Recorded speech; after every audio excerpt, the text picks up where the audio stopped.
अस्सलामुअलैकुम, आप देख रहे हैं जियो लावा न्यूज़ और मैं हूं आपकी होस्ट आमना मलिक। एक नज़र डालते हैं आज की न्यूज़ पर। Additional deputy commissioner revenue Chakwal Numan Afzal Awan ने ज़िला के रेन्यू अफसरान के अजलास की सदारत करते हुए सरकारी रेन्यू की तहसील वाइज वसूली का तफसीली जायज़ा लिया। उन्होंने रेन्यू अफसरान को अहकामात जारी किए कि पेशा वराना कारकर्दगी में खातिर खवा इजाफा किया जाए और सरकारी रेन्यू की तमाम मदात में मुकर्ररा अहदाफ के मुताबिक वसूली यकीनी बनाने के साथ साथ रेन्यू से मुतालिक दीगर अमूर की तेज़ रफ्तार और मेरिट पर अंजाम दही यकीनी बनाई जाए। इस मौका पर तमाम असिस्टेंट कमिश्नर्स, तहसीलदार, नायब तहसीलदार, ADLRs और इंचार्ज अराजी रिकॉर्ड सेंटर्स भी मौजूद थे। एडिशनल डिप्टी कमिश्नर ने कहा कि रेन्यू अफसरान की पेशा वराना जिम्मेदारियों की तकमील में ताख़ीर व सुस्त रोई को हरगिज़ बर्दाश्त नहीं किया जाएगा। उन्होंने सरकारी रेन्यू की तमाम मदात में की गई वसूली का जायज़ा लेते हुए रेन्यू अफसरान को अहकामात जारी किए कि कारकर्दगी को मज़ीद बेहतर बनाकर मुकर्ररा अहदाफ की तकमील दिए गए टाइम फ्रेम में यकीनी बनाई जाए। जी, अब खबर शामिल करते हैं शहदाद कोर्ट से। हमारे नुमाइंदे अब्दुल हमीद की रिपोर्ट के मुताबिक शहदाद कोर्ट पुलिस ने निजी बैंक की गाड़ी से 50 लाख रुपए चुरा कर फरार होने वाले निजी कंपनी के गार्ड को गिरफ्तार कर लिया। CIA पुलिस के इंचार्ज ने छापा मारकर निजी सिक्योरिटी कंपनी के गार्ड नसीर सुहाग को गिरफ्तार कर लिया है। गिरफ्तार मुलजिम से चुराई गई रकम में से 41,50,000 रुपए बरामद करके मुकदमा दर्ज कर लिया है। मुलजिम से मजीद तफ्तीश की जा रही है। SSP कंबर शहदाद कोर्ट सदाम हुसैन खास खेली का शहदाद कोर्ट में प्रेस कॉन्फ्रेंस करते हुए मजीद कहना था कि मुलजिम 4 रोज़ कबल निजी बैंक की गाड़ी से 50 लाख रुपए लेकर फरार हो गया था। मुलजिम सखर से रकम लेकर शहदाद कोर्ट की निजी बैंक पहुंचने वाली गाड़ी के सिक्योरिटी एहलकारों में शामिल था। बाकी रकम भी जल्द बरामद कर ली जाएगी। SSP का कहना था कवर कई से उनमें टोटल जेका रक़म हुई 50 लाख रुपये हो। हिन वक्त ताईं असां 41,50,000 रिकवर कराए चुका हूँ ऐं ॿी रिकवरी भी अंडर प्रोसेस आहे ऐं इंशाल्लाह उहा जल्द रिकवर कई वेंदी। ईअं त मुलज़िम जो नालो नसीर अहमद सुहाग आहे, जेको हितां जो लोकल आहे। उन इहा जेको आहे चोरी कई ऐं उहे पैसा खणी करे हुतां भॼी वियो। हीअ निजी कंपनी जो गार्ड आहे ऐं तक़रीबन 50 लाख रुपया रक़म हितां खणी करे भॻा हुआ।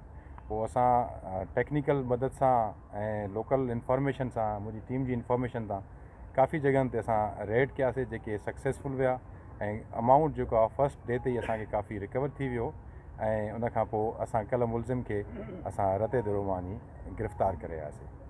त मज़ीद तव्हां खां कोई सवाल वग़ैरह कि मुलजिम को गिरफ्तार करने वाली पुलिस टीम को नकदी और तारीफी असनाद इनाम दिए जाएंगे। पाकिस्तान तहरीक इंसाफ PTI के चेयरमैन इमरान खान पर कातिलाना हमले की तहकीकात के लिए JIT सिर्फ कागज़ के एक पर्चे तक महदूद है। JIT अरकान को अब तक पंजाब हुकूमत या IG ऑफिस ने बाज़ाब्ता आगाह नहीं किया।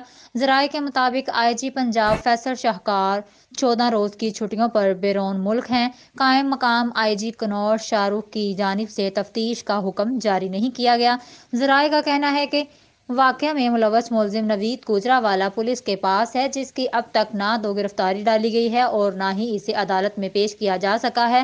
वाज़ेह रहे कि 3 नवंबर को PTI लॉन्ग मार्च के दौरान वज़ीराबाद में इमरान खान पर कातिलाना हमला किया गया था, जिसमें PTI चेयरमैन जख्मी हुए थे। वाक़ये में एक शख्स जाम भाग और PTI चेयरमैन और दीगर रहनुमाओं समेत 13 अफराद जख्मी हुए थे। फायरिंग करने वाले शख्स को बाद में कंटेनर के करीब से पकड़ लिया गया था, जिसने इमरान खान पर फायरिंग का एतराफ़ भी किया। अब खबर शामिल करते हैं बक्कर। हमारे डिस्ट्रिक्ट रिपोर्टर राना मोहम्मद रेहान की रिपोर्ट के मुताबिक DPO बक्कर कैप्टन मोहम्मद अजमल ने थाना हैदराबाद में खुली कचहरी का इनेकाद किया गया।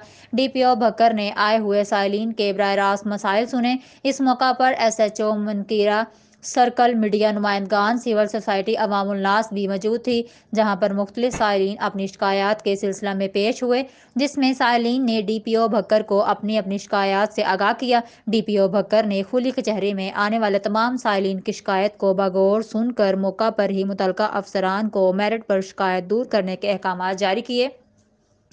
انہوں نے کہا کہ کھلی کچہری کا مقصد براہ راست سائلین کے مسائل سن کر ان کی دہلیز پر حل کرنا ہے۔ Chairman Pakistan Tehreek Insaf P T I Imran Khan اور مونس الہی کے درمیان زمان پارک میں ہونے والی ملاقات کی اندرونی کہانی سامنے آ گئی۔ ذرائع کے مطابق مونس الہی نے عمران خان سے لانگ مارچ، سیکیورٹی اور سیاسی صورتحال پر تبادلہ خیال کیا۔ ذرائع کا کہنا ہے کہ مونس الہی نے عمران خان سے وزیر آباد حملے کی JIT پر بھی مشاورت کی۔ ذرائع نے بتایا کہ مونس الہی نے عمران خان کو گجرات میں لانگ مارچ کے استقبال سے متعلق بھی آگاہ کیا۔ اس موقع پر عمران خان نے کہا کہ تحریک انصاف صرف صاف شفاف انتخابات چاہتی ہے، حقیقی آزادی کی منزل اب زیادہ دور نہیں۔ مونس الہی کا کہنا تھا کہ قوم عمران خان کے ساتھ کھڑی ہے، سب شفاف انتخابات چاہتی